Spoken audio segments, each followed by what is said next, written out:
अन्य समाचार अमदावादથી વરસાદના વિરામ બાદ પણ પાણી બાવળાનો બળિયાદેવ વિસ્તાર પાણીમાં ગરકાવ લોકોના ઘરોમાં ભરાયા છે પાણી મહિલાઓ ઘરમાંથી પાણી ઉલેચવા મજબૂર બની છે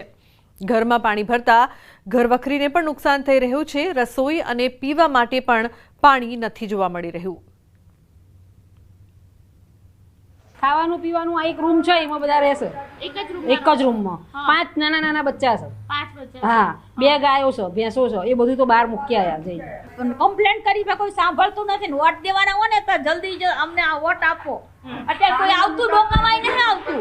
તો કોઈ આવતું નથી આ કેટલું અમારું વસ્તુ બગડી બધી આમ તો બચ્ચા ખાટલા પર સુવડાયા છે બાવળા બળિયાદેવ વિસ્તાર પોલીસ સ્ટેશનની બાજુમાં રાસમ રોડ અચ્છા ના અંદર કેટલા ઘર છે આવા અંદર આખી સોસાયટી છે નારાયણ સોસાયટી હા આ બધા પાણીમાં છે આ બધાય પાણીમાં જ છે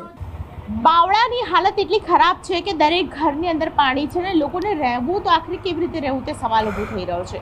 હું જે ગામમાં છું તે ગામની આ પરિસ્થિતિ જુઓ બાવળામાં અત્યારે અમે છીએ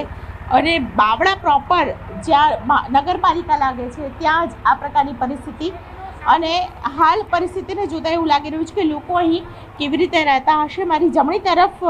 આપ નજર કરો તો અહીં લોકોના ઘરમાં પાણી ઘૂસ્યા છે અને આ પાણી ઘૂસવાને કારણે પારાવાર મુશ્કેલીનો સામનો લોકો કરી રહ્યા છે જે બહેનો છે તે પણ અહીં પાણી વચ્ચે રહેવા માટે મજબૂર બની છે અહીં વાડો હોય ઘરનું રસોડું હોય કે પછી ઘરનો વોશિંગ એરિયા હોય તમામ જગ્યા ઉપર માત્ર ને માત્ર પાણી જોવા મળી રહ્યા છે અને પોતાના ઘરમાંથી લોકો છે પાણી ઉલેચીને બહાર કાઢવા માટે મજબૂર બન્યા છે ઘરની તમામ ઘરવખરી છે તે પાણીમાં છે અને આ પ્રકારની પરિસ્થિતિ વચ્ચે લોકો છે તે જીવવા મજબૂર બન્યા છે રસોડું હું આપને બતાવી રહી છું અને અંદર તરફ જવાનો પણ એક પ્રયત્ન કરી રહી છું કારણ કે અત્યારે પરિસ્થિતિ એવી છે કે પાણીને કારણે આખું ઘર છે તે પાણીમાં ડૂબી ગયું છે ઘણા બધા લોકો છે ઘરની મહિલાઓ છે પાણી ઉલીચીને થાકી ગઈ છે પરંતુ તંત્રની કોઈ પણ મદદ હજુ સુધી નથી પહોંચી છેલ્લા 4 દિવસથી આ પ્રકારની પરિસ્થિતિ છે જો કે ઘણા બધા એરિયા એવા પણ છે કે લોકોએ પાણી એટલા છે કે લોકોએ છત પર રહેવાની પણ ફરજ પડી છે કેમેરા પર્સન રમેશ શર્મા સાથે દીપિકા ખુમાર ન્યૂઝ 18 ગુજરાતી અમદાવાદ જિલ્લો બાવળા તાલુકો આ તરફ બાવળા પંથકમાં વરસાદના વિરામ બાદ પણ જળબંબાકારની સ્થિતિ છે બાવળા તાલુકામાં આવેલા રૂપાલ ગામમાં ચોતરફ પાણીનો પહેરો છે પાણીના ઉકેલ માટે કોઈ ઉપાય નથી છેલ્લા 4 દિવસથી લોકો પાણીમાં રહેવા મજબૂર બન્યા છે રૂપાલના 10 ઘરના લોકોને સ્થળાંતર કરવાની ફરજ પડી છે તો 4 દિવસથી ઘરમાં પાણી હોવાથી આખરે પરિવારોએ ગામના ઊંચાઈવાળા વિસ્તારમાં રહેવા જતા રહ્યા છે મકાનો પાણીમાં છે અને અમારી બાજુ પાણી નતું આ 2 વર્ષથી બહુ પાણી છોડે છે અમારે ઘરની બાજુમાં અમારે પાણી છે અમારે તે તકલીફ તો અમારે બહુ જ છે એટલે અનાજ બધું પલળી ગયું તો રહેવા ક્યાં રહો છો ધાબા પર ધાબા પર બીજાના ઘરમાં લઈ ગયા છે બિચારા દયા ખાઈને એમના ઘરમાં રહ્યા છે અત્યારે હાલની પોઝિશન એમને ઘર આવા છે કે જેમાં 6, 7, 10 ઘર છે આ બાજુ 10 હા 10 ઘર છે આ બાજુ હા આમાં તો 10-15 ઘર છે 10-15 ઘર છે તો આ પારની બાજુ જે 10-15 ઘર છે એ જ પાણીમાં છે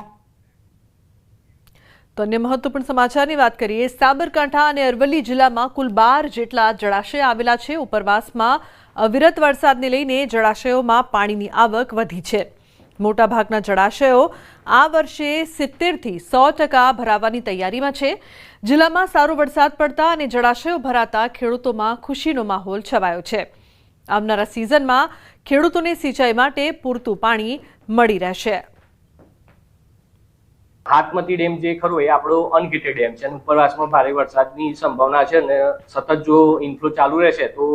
લગભગ શક્યતાઓ છે કે ઓવરફ્લો થશે હાથમતી ડેમ આ વખતે મહીસાગર જિલ્લાના કડાણા ડેમમાં ઉપરવાસમાંથી સતત પાણીની આવકને પગલે ડેમ 60% જેટલો ભરાયો છે ઉપરવાસમાંથી સતત પાણીની આવક થઈ રહી છે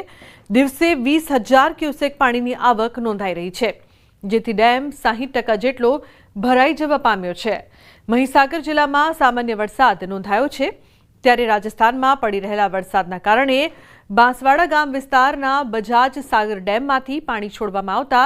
ગુજરાતમાં 3જા નંબરનું સ્થાન ધરાવનાર કડાણા ડેમમાં પાણીની આવકના પગલે હાલ કડાણા ડેમની સપાટી 406 ફૂટે પહોંચી છે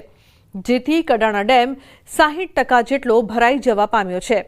ગત ઉનાળાની સિઝનમાં કડાણા ડેમ ખાલી થઈ ગયો હતો, જેથી સિંચાઈ માટે પાણી બંધ કરવામાં આવ્યું હતું